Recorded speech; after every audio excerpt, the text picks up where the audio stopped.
Hi, I'm Juanita, and I'm a Gentile believer in Jesus as the Messiah. But I want to tell you how I came to attend Olive Tree Congregation, a Messianic congregation in Prospect Heights, Illinois. Well, recently we've been talking about the biblical covenants, the promises that God made with mankind, especially the nation of Israel. But for most of my life as a believer in Jesus, I really didn't know anything about the biblical covenants, or at least I didn't understand them. I was taught that Israel was no longer relevant because I was actually taught two other covenants, or so-called covenants, because I was taught covenant theology. When I first began to grow in my young faith in Messiah many years ago, I attended a church that gave me my first lessons in how to understand the Bible. I was taught that God had been about one main thing in history, and that was the redemption of mankind, to save us from our sins through the sacrifice of His Son on the cross. It was explained this way. God had made two covenants with mankind. Depending on who you talk to, it might be three covenants. But the first one I was taught was the covenant of works. Basically, it was a conditional covenant because God made a promise with Adam, and Adam had to obey in order to receive the promises. Of course, Adam didn't obey, and so God made a promise called the covenant of grace, and it was basically about God reaching out to save us.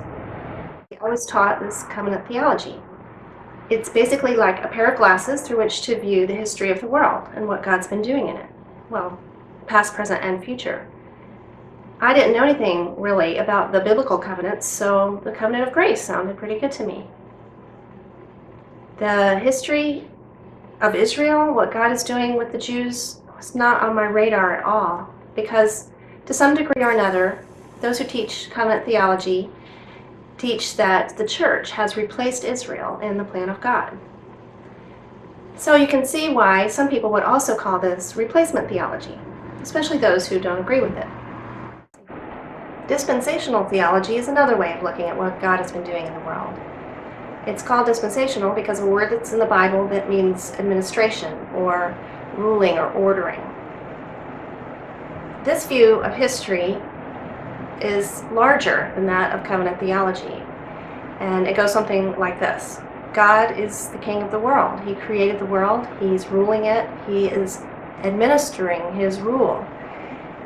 He is glorifying Himself in what He's doing in the world, but mainly through His Son and the works of His Son. God's plan of glorifying Himself involves administering His rule over the earth, over the heavens, over angels, demons, over the nation of Israel, over all nations. But He's especially creating and drawing of people to Himself so that He might live eternally with a people that He loves and who love Him. He reigns as an unchanging God, but at different times and in different ways and with different groups of people has made adjustments in how He has administered His rule. For instance, in the beginning, Adam and Eve were not allowed to eat meat because there was no death before sin. However, after sin came into the world, after the judgment of Noah's day, God said it was okay to eat meat. Another example is that God had rules and customs for the nation of Israel to follow, but those did not apply to other nations. Dispensationalism, like covenant theology, also emphasizes God's plan to save us from our sins. But unlike in covenant theology, while this is a huge part of God's plan, it is only a part. So, equipped with a new set of glasses, I began to take another look at what God had been doing in the world, what He's doing now. And it really was a struggle because we loved the church we were attending, and so it wasn't just an intellectual struggle, it was an emotional one. But the more I studied, the more I realized there really is a difference in these two approaches to looking at history, past, present, and future. And it really makes a difference in how I live today. Why does it matter? Well, you have Christians who claim to believe the Bible, love God, who come to very different conclusions about what the Bible means. And I believe that those different conclusions result from different starting points. Those who teach covenant or replacement theology used normal rules of interpreting a text, the same rules that you would apply to interpreting any text, when looking at the promises of God that were in the Bible, and they rightly conclude that some of those promises were literally fulfilled when Jesus came to earth 2,000 years ago. But when they look at the promises that have not yet been fulfilled, to some degree or another, they say that those promises either are not going to be fulfilled or they're not going to be fulfilled literally. They're going to be fulfilled in a spiritual way to all believers now. So they take an inconsistent view of interpreting prophecy. And I believe that this is motivated by a desire to distance Christianity from God's work with the Jewish people. But you can see how this inconsistency in interpreting the text, even though the text does not call for any change in interpreting the prophecies, you can see how it would lead to all sorts of confusion. I was really confused. I feel like wearing what I consider the wrong set of glasses really influenced me in several ways. Well, first, I began to think God was not a keeper of his promises, because I was taught to read the Old Testament and ask God, what are you saying to me? And if I saw a promise, I was to claim it for myself. Well, sometimes those promises didn't seem to be working out, and I really struggled with who God was and whether or not he could be trusted. But I never thought to ask, who were those promises given to, and when were they going to be fulfilled? Were they even for me? Second, because I was heavily influenced by amillennialists and thought I was now living in the reign of Jesus and Satan was no longer an issue, I really had a hard time understanding the evil that I both experience and see all around me, the injustice. And third, because covenant theology is a way of looking at the world that de-emphasizes or ignores Israel, it de-emphasizes or ignores the passages in the Bible that deal with the second coming of Jesus, because many of those promises are tied to God's work with the nation of Israel. And so basically in the churches I attended, they never really talked about the second coming. They might have mentioned it, but they never said what it included. And so I didn't really understand what was coming in the future. I didn't know what I was to look forward to. It was really difficult to have hope. And the other effect of that is that I didn't really understand the Old Testament at all. It just seemed irrelevant. I now recognize that I was trying to understand my faith, the New Testament, the New Covenant Scriptures, without any real context. It was like trying to understand American history without understanding British history, or like trying to put together a jigsaw puzzle without ever looking at the picture on the box. It's really difficult.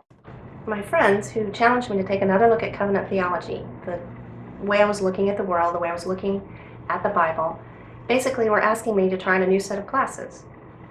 And when I did, when I began to read the scriptures in their natural sense consistently, I was amazed at what I found. First, I found it easier to trust in a faithful God. I believe that the scriptures teach that God made both conditional and unconditional promises to the nation of Israel.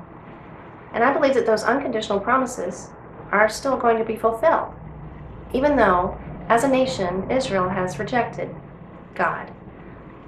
But covenant theologians teach that those promises to Israel are null and void because the Jewish people at the first coming of Jesus rejected him as the Messiah. From our human perspective, that sounds very reasonable for God to reject Israel. It's just that in the Bible, he says that he won't. So if he does, then how could I ever believe that he won't reject me when I am unfaithful or fail him or sin? But I don't believe that's what the Bible teaches. I think it teaches that God is pursuing relentlessly a stubborn people. He loves them passionately, and he promises to draw them back to himself. And that gives me great hope that when I fail God, he will continue to love me and keep me. I also began to really have hope. When I searched the scriptures and I understood that God has a very specific plan for dealing with the injustice that we experience the messed up earth, to deal with the sin that's all around us, to deal with broken bodies and broken hearts. It really made it much easier to endure the trials and tribulations that I have to experience now, because I know that one day God is going to fix it. I also began to realize that not having a normal, consistent approach to interpreting the scriptures leads to all kinds of wrong interpretations and wrong applications. And so I began to think that understanding the Jewish roots of my faith was essential to my continued growth as a believer. And so we came to Olive Tree Congregation, and I love it here. I am confident in how the scriptures are handled. We are taught to apply the scriptures to our lives, to let God change us, but only after understanding what God was trying to communicate to the original recipients of the message in the original language. And I think that's really important. Understanding what God has been doing in the world, past, present, and future, really makes a difference in how I live today. And I can see that He is creating an amazing masterpiece. It's not random, and it really helps me to walk in faith day by day with Him, and I'm so glad that He is helping me to see it.